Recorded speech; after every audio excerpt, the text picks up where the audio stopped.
नमस्कार सर्वांना. श्री स्वामी समर्थ. कशा आहात सर्वजण मस्त मजेतच असणार.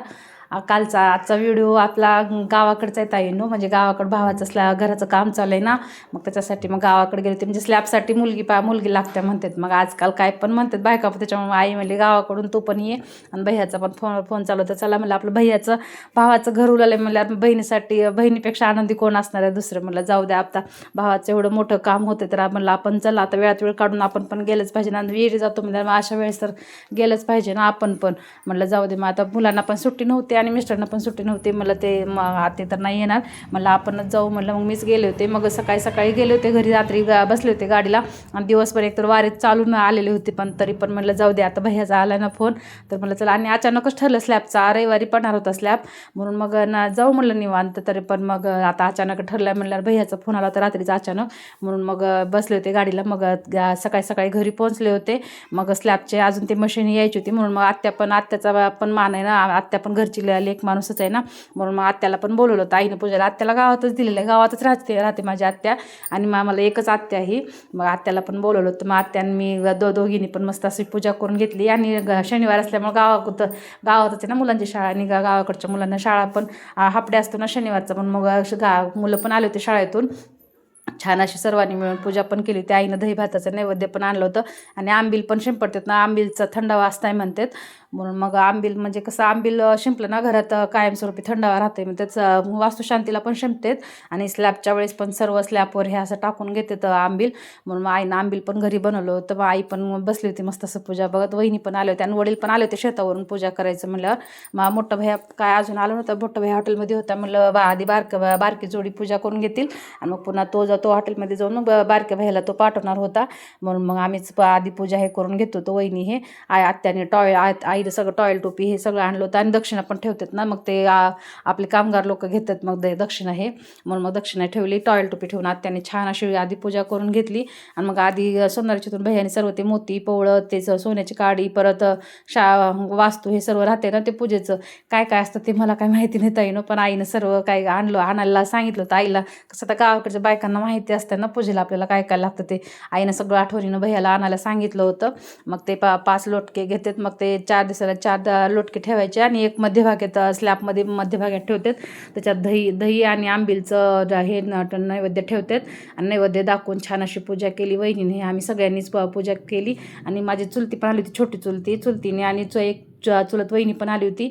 सर्वांनी अशी छान अशी पूजा हे करून घेतली. घर होते मला सगळेच आनंदी होते.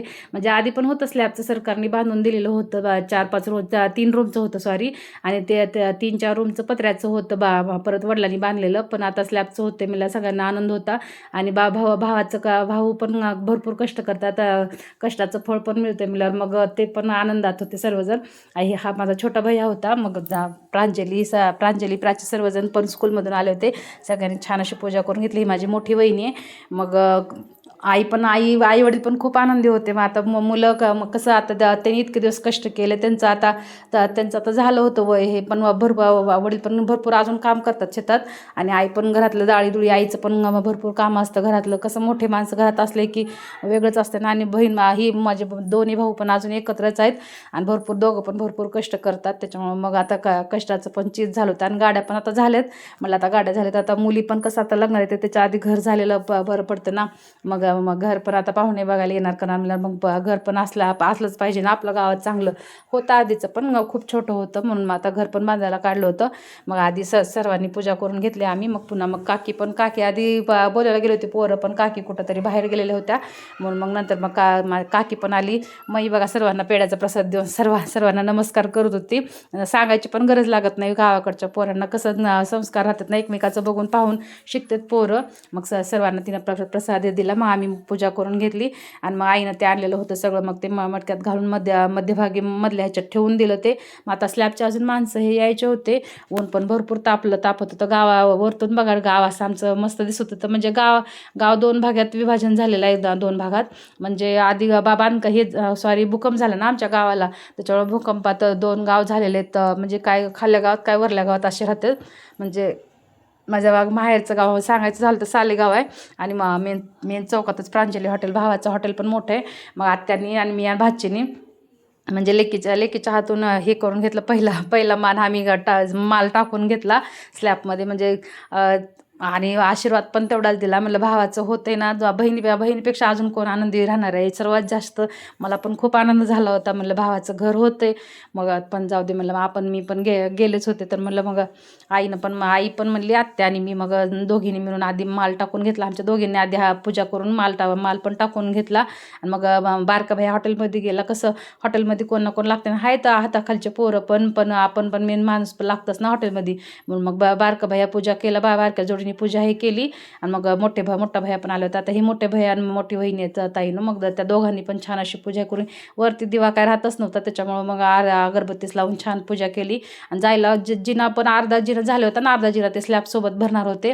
म्हणून मग जाताना थोडासा त्रास होत होता. आणि शंभू बघा, मोठ्या भावाचा छोटा मुलगा आहे, तो नंतर आला ना शाळेतून. आधी तो इंग्लिश मिडियमला आहे, तो नव्हता आधी पूजा करायला. म्हणून मग त्यांनी नंतर आल्या तो पण पूजा करून घेतलं. त्यांनी त्याला पण आम्ही जे करेल ते त्याला करायचंच असतं. मग परत मग मशीन पण आली होती. मशीनची पण आम्ही चौघी पांजरीने छान अशी पूजा हे करून घेतली. मशीनला पण नारळ हे फोडून घेतला. मला देवबापाला एकच प्रार्थना केली की मला लाईट पण जायला नको आहे. आणि पाऊस पण कसं पावसाळा असल्यामुळं आता सध्या पाऊस पण कधी पण येतो ना, मला पाऊस पण व्हायला नको आहे. आणि देवाने ऐकलं पण आमचं. खूप छान असं स्लॅबला काहीच अडथळे आले नाहीत. लाईट पण नाही गेली आणि पावसाचं पण वातावरण असून पण पाऊस आलं नाही. खूप छान असं स्लॅब पडला होता. 2 BHK करतोय ताईनो. हा मेन हॉल होता पुढं. आणि बेडरूम किचन आणि 2 बेडरूम किचन हे सर्व छान असं सिस्टमॅटिक छान असं बांधकाम चालू होतं. वरती मशीन हे आल्यावर तेवढ्यात मशीनी पण चालू करून घेतल्या. नंतर लाईट हे गावाकडचं कसं सिंगल पेज डबल पेज असतं ना, त्याच्यामुळे लाईटीचं पण काय सांगता येत नाही. म्हणून मग पटपट स्लॅबचं पण काम चालू होतं. आणि भैया पण आलेला होता, मोठा भैया. आणि मग छोटा भैया हॉटेलमध्ये थांबला होता. नाही सध्या दोघं पण होते वाटतं, दोघं पण होते. आणि त्यांचे मित्र पण आले होते. स्लॅबचं काम चालू झाले मला मग कसं चाललं काय चाललं बघायला. आणि वडील पण आले होते शेतातून. मग सर्वांनी वरती इकडं 3 रूम सरकारनं बांधून दिले ना, ते पण स्लॅबचं आहे ताईनो घर. मग तिथंच त्याच स्लॅबवर येऊन आम्ही पण पाहत उभारलो होतो. म्हणलं कसं चाललं काय चाललं. आणि मला पण त्या दिवशी संध्याकाळी गाडीला बसायचं होतं ना, म्हणून मग लवकर आमचं पण काम आवरायचे, बाकीचं पण चालू होतं. वहिनी काय आले नाही, त्यांचं खालचे कपडे भांड्याचं काम चालू होतं. म्हणून मग आम्ही पण इकडं आई आणि मी आलो होतो. नंतर मग वहिनी पण आल्या होत्या वरती पाहण्यासाठी. कसं चाललं काय चाललं पाहण्याची उत्सुकता असते ना सगळ्यांनाच. मग सगळेजण वरती येऊन पाहत होते. यांना इकडं भैयाचे मित्र पण होते. वरतून बघा ना गाव किती सुंदर दिसतंय. आणि पवनचक्क्या पण भरपूर आहेत. पवनचक्क्याचं भरपूर काम चालू आहे ना आमच्या गावाकडं, त्याच्यामुळे जिकडं बघल तिकडं पवनचक्क्या भरपूर दिसतात ताईनं वरतून. आणि इकडं सोलर पण हे पण बसवलेलं आता सध्या छोटं बसवलेलं आहे सोलर. आता स्लॅबचं मोठा झाल्यावर एका दिवस बहुतेक मोठा सोलर पण बसवून घेईल भैया. मग आमचा स्लॅब हे बघून झालं मग खाली गेले. आणि खाली कसं आता कामगार लोकांना जेवायला बनवावं लागतं ना, ज्याचं स्लॅब आहे त्यांचं जेवण पण असतं. म्हणून मग ते लोक जास्त चपाती भाकरी खात नाहीत, त्यांना भातच लागतो ना जास्त. त्याचं कर्नाटकी लोक होते पूर्ण.